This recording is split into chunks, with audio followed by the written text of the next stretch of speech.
नमस्कार दर्शकों, मैं दिया शर्मा। स्वागत है आपका एशवियन न्यूज में। और आज हमारे बीच मौजूद है हमारे मुख्य अतिथि, holistic health and wellness coach, ईया लाइफस्टाइल के फाउंडर ईना गुप्ता मैम। सबसे पहले तो मैम, मैं आपका धन्यवाद कहना चाहूंगी कि आपने अपना समय हमें दिया। मैं चाहूंगी कि आप हमारे दर्शकों को अपने बारे में बताएं। I am Ina Gupta, founder of ER Lifestyle. ER Lifestyle is a 360-degree approach towards health and fitness. I am trying to create a platform wherein I can motivate women to stay fit and healthy, and I can provide knowledge in terms of benefits of exercising, nutrition, lifestyle changes, which can help you to cure majority of your medical conditions and health concerns. Ma'am, जैसे आपने specially promote किया है सिर्फ women's के लिए, तो अक्सर women's के लिए फिटनेस का मतलब होता है घर के काम। ये एक बहुत कॉमन मिथ है कि हर फैमिलीज में, अगर हम अपनी फैमिलीज में अपनी मदर को कह रहे हैं या अपने किसी भी नेबरहुड में कह रहे हैं, तो वो सबसे पहले बोलेंगे मैं घर का इतना काम करती हूँ, मेरे लिए ये भी एक्सरसाइज से कम नहीं है। तो एक्चुअल में जो घर का काम है वो एक्सरसाइज है या सिर्फ वो घर का काम तक ही सीमित है? देखो, अगर आप घर के काम को जो हमारी ग्रैंड पेरेंट्स या ancestors they used to do, कि वो पोछा लगा रहे हैं, झाड़ू लगा रहे हैं, नीचे बैठ रहे हैं, कपड़े धो रहे हैं, I can still say yes, that is a good physical activity. But at the same time आज की डेट में अगर हम ये सोच रहे हैं हम मेड से काम करवा रहे हैं तो हम घर का काम कर रहे हैं, दैट इज नॉट घर का काम। एंड इन फैक्ट अगर हम मशीन में कपड़े डाल रहे हैं, दैट इज नॉट घर का काम। बिकॉज आज के टाइम में टेक्नोलॉजी रिसोर्सेज इतने ज्यादा हो गए हैं कि हम जो अर्लियर जैसे बैठ के, तब हम नीचे बैठ के हम खाना बना रहे हैं, एंड बहुत सारे ऐसे काम है जिसमें हमारी hand movement, finger movement, wrist movement, pelvic movements, बहुत सारी चीजें यूज होती थी। बट आज की डेट में वैसा कुछ नहीं है। मैम, पहले के टाइम पे हर काम आई थिंक बाहर बैठ के होता था। हाँ। आजकल हर काम घर के अंदर ही हो जाता है। पहले कपड़े भी धोने होते तो आपको बाहर जाके नीचे बैठ के धोने पड़ते थे। बर्तन धो रहे तो आप सारे बर्तन उठा के बाहर ले जाते थे। आप you used to use that stick. हाँ, तो उसमें स्ट्रेंथ लगती थी, मूवमेंट होती थी। बट आज अगर हम कह रहे हैं कि हम डिश वॉशर में बर्तन लगा रहे हैं वॉश करने के लिए, दैट इज नॉट। आजकल तो वॉशिंग मशीन भी ऑटोमेटिक है। वही तो, उसमें तो बस सिर्फ आपको कपड़े डालने हैं, उसको भी हम ये कहते हैं वो घर का काम है, but that is not actual fitness for me. मैं तो ये बोलती हूँ even walking is not fitness. अगर आप वॉक कर रहे हो, आपकी सिर्फ लेग्स यूज हो रही है, लेग मूव कर रहे हो, उसमें भी जिनको नी पेन्स हैं या जिनको एंकल जिनका वीक है, जिनको हिप पेन है, उनके लिए walk is also not good. तो अब उसमें अगर आप वॉक कर भी रहे हो, उसमें आप अपर बॉडी की मूवमेंट तो नहीं कर रहे हो। तो इसके अलावा मैम, जैसे आजकल का एक और हो गया है कि आप सोशल मीडिया को देख के बहुत, क्योंकि अक्सर ट्रेंड में जो चल रहा है आम जनता वही फॉलो करती है, तो लोग इंस्टा पे जो चल रहा है उसी को सबसे ज्यादा प्रमोट करते हैं, उसी को सबसे ज्यादा फॉलो करते हैं। तो अक्सर आजकल देखा जा रहा है कि कितने सारे इन्फ्लुएंसर हैं जो रील्स डाल रहे हैं, जो फिटनेस पर बहुत बड़ी बड़ी बातें कर रहे हैं, और नॉर्मल जो हम जैसे लोग हैं वो उस चीज को फॉलो करते हैं। आजकल की जो आधी से ज्यादा वुमेन्स हैं उन चीज को फॉलो करें। एक रीजन तो सबसे पहला ये होता है कि कोई भी आज के टाइम पे पैसा नहीं इन्वेस्ट करना चाहता। उन्हें लगता है इन चीजों में पैसे इन्वेस्ट करके क्या मिलेगा, ये तो हम ऑनलाइन देख के भी सीख सकते हैं, ऑनलाइन देख के भी कर सकते हैं। तो एक्चुअल में जो एक इंस्ट्रक्टर के गाइडेंस में सिखाया जाता है, एक वो जो योग है, एक वो है, और एक जो ऑनलाइन देख के आप सीख रहे हो, वो तो कितना डिफरेंस है दोनों में। ऑनलाइन तो आप पेंटिंग भी सीख सकते हो, ऑनलाइन आप स्पोर्ट्स भी सीख सकते हो, ऑनलाइन आप फॉर दैट मैटर स्कूलिंग भी कर सकते हो। फिर तो मुझे लगता है हमें किसी चीज की जरूरत ही नहीं होगी। But that is one sided communication. जब आप ऑनलाइन कर रहे हो, your mind, your body is intercepting what the other person is conveying. But क्या वो सही है जो आपकी बॉडी और माइंड ने इंटरसेप्ट किया? You are not aware of it. So there has to be a two-way communication. I'm not saying आप online मत करो. I'm not saying कि जो लोग reels डाल रहे हैं, जो लोग fitness influencers हैं, जो लोगों को motivate कर रहे हैं, I'm happy वो ये कर रहे हैं. At least they are pushing people to move their body. That is also good. But उसकी limitation है. आप जब तक there is no one sitting on the other side and correcting you, कि जो मैंने बोला और आपने जो उस चीज को समझा वो सही तरीके से आपने किया या नहीं किया. Like same with the school, एक टीचर ने कुछ पढ़ा दिया बट अगर आपको वो जो उसने पढ़ाया वो समझ ही नहीं आया, आपने उसका एग्जाम में क्या लिखा, क्या आंसर दिया, तब वो टीचर चेक करके बताती है ना कि ये बिल्कुल. सही था या नहीं. तो मैम जैसे ये भी तो होता है ना कि जो इन्फ्लुएंसर हैं वो अपनी बॉडी के हिसाब से एक्सरसाइज कर रहे हैं, तो वो चीज सोशल मीडिया पे ला रहे हैं, बट जरूरी तो नहीं है ना कि वो जो एक्सरसाइज है वो हमारी बॉडी के लिए सही है या गलत. एग्जैक्टली यहीं पे टू वे कम्युनिकेशन का रोल आता है. हाँ. कि मैंने आपको एक एक्सरसाइज बताई जो मुझे लग रहा है सही है but I am not sure वो आपकी बॉडी के लिए सही है कि नहीं. बट जब आप मेरे साथ वन ऑन वन करोगे, जब आप मेरे साथ लाइव इंटरेक्शन में होंगे, चाहे आप ऑनलाइन करो, ऑनलाइन भी लाइव क्लास होती है, बिल्कुल. At least I can see you, at least I can tell you कि ये चीज सही है, ये चीज गलत है. तो उसका बेनिफिट, उसके रिजल्ट्स इज अमेजिंग. मैम इसके अलावा जैसे आजकल टीनेजर एज ग्रुप में अक्सर इरेगुलर पीरियड्स होना, पीरियड क्रैम्प्स होना, तो यहाँ पे योगा कितना हेल्पफुल है और कितनी हेल्प करता है?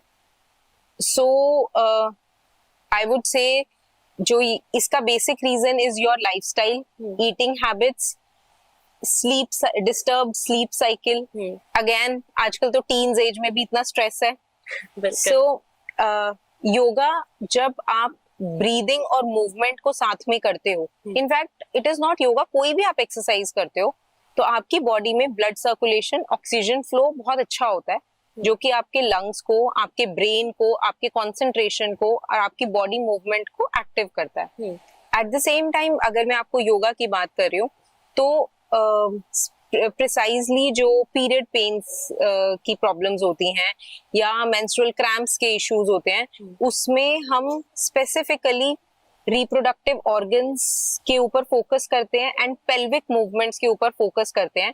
उनको मोबिलिटी, स्ट्रेंथनिंग एंड स्ट्रेचिंग करवाते हैं, जिससे जो आपका ब्लड सर्कुलेशन है, पीरियड्स से रिलेटेड जो आपके पेल्विक मसल्स टाइट हो गए हैं, इनएक्टिव हो गए हैं बिकॉज ऑफ लेजी रूटीन्स, वो जब वहां पे मूवमेंट स्टार्ट होती है, ब्लड सर्कुलेशन अच्छा होता है, then you start feeling lighter और आपके ये प्रॉब्लम्स, पीरियड क्रैम्प्स हैं, पेन है, आई कैन गारंटी ये 100% खत्म हो सकता है.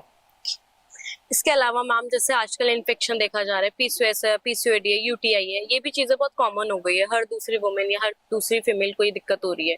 तो क्या यहाँ पे भी योगा हेल्प करता है इन चीजों को हटाने के लिए, इन चीजों से बाहर आने में योगा हेल्प करता है? सेम एज आई मेंशन, इन चीजों के लिए भी हम आपको पेल्विक स्ट्रेंथनिंग, देन हम कुछ गट हेल्थ एक्सरसाइजेस भी करवाते हैं एड ऑन के लिए, as you mention UTI also.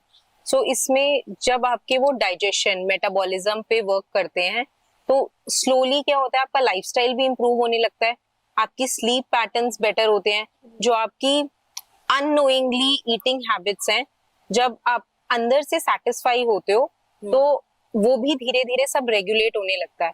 And again pelvic movements, pelvic stretches, वो भी एड ऑन बेनिफिट होता है. तो ये सारी चीजें जब हम साथ में करते हैं तो these are very very helpful.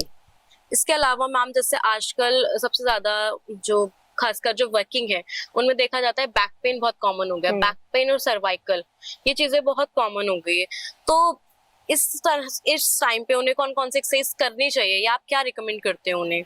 Back pain के लिए हम बहुत सारी बैक स्ट्रेंथनिंग एक्सरसाइजेस करवाते हैं. सर्वाइकल पेन के लिए हम स्पेशली अपर बैक को टारगेट करके अपर बैक मूवमेंट्स करवाते हैं, शोल्डर के स्ट्रेचेस होते हैं, मोबिलिटी एक्सरसाइजेस होती हैं, देन कुछ कुछ नेक मूवमेंट्स ऐसे होते हैं.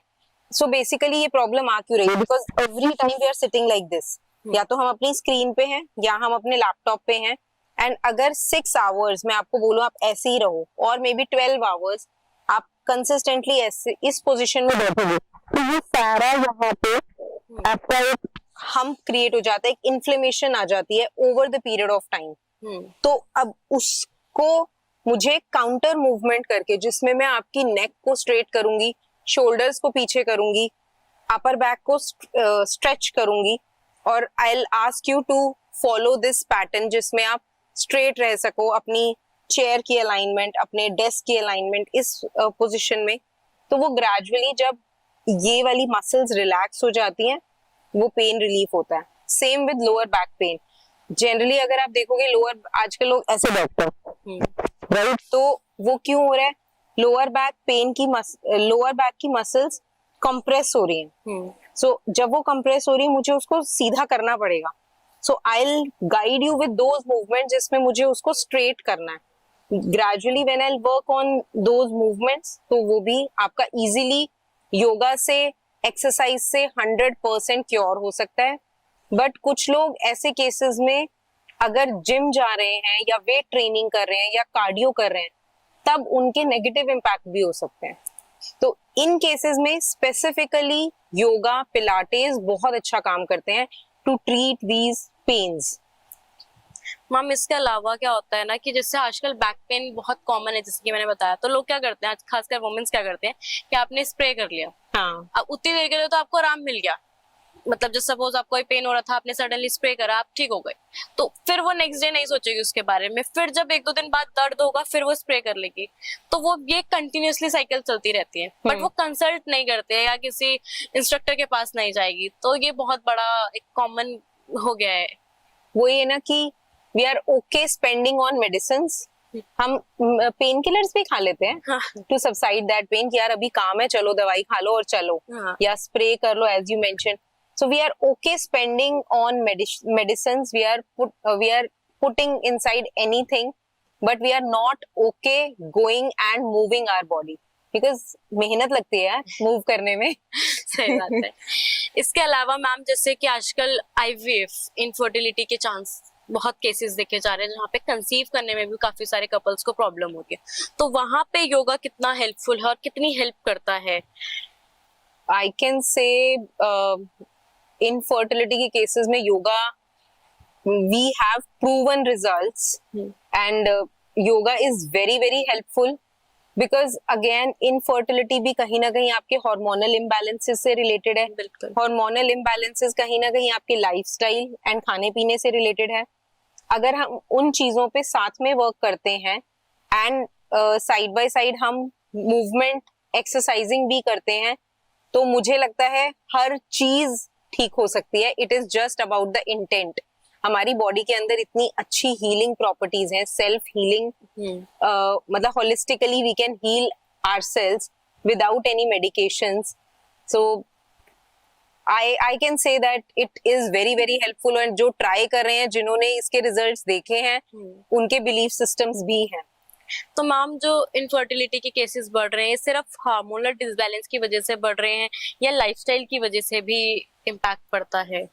हार्मोनल इम्बैलेंस ही कहीं ना कहीं लाइफस्टाइल से रिलेटेड है। सो सबसे पहले क्या होता है, हम स्टार्ट करते हैं अपनी टीन्स में या 20s में, तब हमें कोई हेल्थ इश्यूज नहीं होते क्योंकि हम इतने भाग दौड़ करते रहते हैं।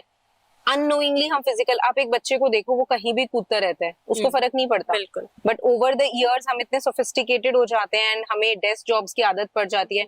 एक बच्चा है, उसके पास ना फाइनेंशियल रिस्पॉन्सिबिलिटी है, ना सोशल रिस्पॉन्सिबिलिटी है, वो उसको कुछ भी करना है, कैसे भी करना है, तो उस टाइम हम कुछ भी खाते रहते हैं, पीते रहते हैं, वो सब डाइजेस्ट हो जाता है। बट ओवर द इयर्स जब हम प्रोफेशनल लाइफ में एंटर करते हैं या हम फैमिली लाइफ में एंटर करते हैं, जब हमारे पास social, family responsibilities, financial obligations वो इतनी ज्यादा हो जाती हैं, then we start getting into that trap, कि तब हमें लगता है कि यार अब तो नहीं हो पा रहा। तब वो जो लाइफस्टाइल इश्यूज होते हैं, जो हमने उस टाइम पे मिस्टेक्स करी हैं, वो उनका इम्पैक्ट दिखना स्टार्ट होता है। देन उससे हार्मोनल इम्बैलेंसेस स्टार्ट हो, and it is not necessary हर किसी को हार्मोनल इम्बैलेंसेस हो। किसी को हार्मोनल इम्बैलेंसेस होते हैं, किसी को हेडेक्स होते हैं, किसी को एसिडिटीज होती हैं, अलग अलग सिम्टम्स होते हैं। Then again it results into later stages पे, किसी को इनफर्टिलिटी है, किसी को और कोई मेडिकल कंडीशंस क्रिएट हो जाती हैं। बट इसका root cause is your lifestyle, your eating habits, your sleeping patterns and non-movement. This is the crux of health and fitness. इसके अलावा मैम जैसे काफी सारे वुमेन्स को या फीमेल्स को कुछ पुरानी बीमारियां होती हैं, जैसे थायराइड है, बीपी है, तो वो अक्सर इस चीज की मेडिसिन ले रही है, बट वो योगा वगैरह नहीं करती हैं। बेसिकली ये ट्रुथ है, आई थिंक सो, आपको भी पता होगा। इवन काफी बार ऐसा भी देखा जाता है कि अगर किसी को कोई प्रॉब्लम हो रही है और वो बेड रेस्ट पे है ना, तो उस टाइम पे भी वो योगा क्लासेस नहीं जाती हैं। या अगर पीरियड्स की बात करें तो उस टाइम पे कहा जाता है कि जब पेन हो रहा है तो आपको योगा नहीं करनी है। तो क्या ऐसा सच है या कर सकते हैं हम? नहीं यार, अपनी बॉडी को मूव करना, बेड से उठ के दवाई लेना बहुत आसान है, ठीक है, बट मेहनत करना, अपनी बॉडी के लिए मूवमेंट करना, वो पेन सहन करना इज नॉट इजी। वो हर कोई नहीं कर पाता। बेड पे लेटना is easier. So it is again, nothing is easy, but you have to choose your heart, what you want to choose. You want to choose the medicine, you want to choose to stay seated in the hospitals, or you want to go and get up and move your body. There are many people, मैं ये नहीं बोलूंगी सब लोग ऐसे, I have many people, many women around जो सब कुछ छोड़ के भी मेरे पास आते हैं कि नहीं ना, मुझे अपने आप को ठीक करना है। जब तक मैं ठीक नहीं होंगी तब तक मेरे घर वाले ठीक नहीं होंगे। घर के काम, बच्चे, वो तो कभी एंड ही नहीं होगा, that is endless. But at least 23 hours में से अगर 1 घंटा मैं अपने आप को दे रही हूँ, that is needed for me my self, so that I can function better in those 23 hours. अब वो 1 घंटा बचा के उतना बेस्ट रिजल्ट्स नहीं दे पाओगे। बिल्कुल। इसी के साथ मैम मेरा एक लास्ट क्वेश्चन है कि ईया लाइफस्टाइल में ऐसी क्या खास बात है या ऐसी क्या खासियत है कि बाकी सारे फिटनेस स्टूडियो से अलग है? वन थिंग, हमारे मिक्स्ड वर्कआउट प्रोग्राम है जिसमें हम सिर्फ जिम पे फोकस नहीं कर रहे हैं, सिर्फ योगा पे फोकस नहीं कर रहे हैं। We have a mixed format जिसमें हम Zumba, pilates, yoga, toning, stretching, strength and conditioning, low impact cardio, HIIT. We try to target each and every muscle, ligament, tendon in the body, so that you become aware कि अच्छा इस body part को भी हम move कर सकते हैं। And जब मैं classes लेती हूँ, there are many people who questions me कि अच्छा हमें तो पता ही नहीं था कि अच्छा यहाँ पे भी pain हो सकता है और ये body part भी move हो सकता है। So तो जब हमारे पास इतने सारे formats होते हैं, तो उसमें क्या होता है, you don't get bored. Every day जब आप आते हो आपको एक नया चैलेंज मिलता है। यू आर एक्साइटेड कि अच्छा आज क्लास में क्या होने वाला है, मुझे क्या फील होगा, कैसे पता चलेगा। सेकेंडली, एट ईया lifestyle we try to target the medical conditions also.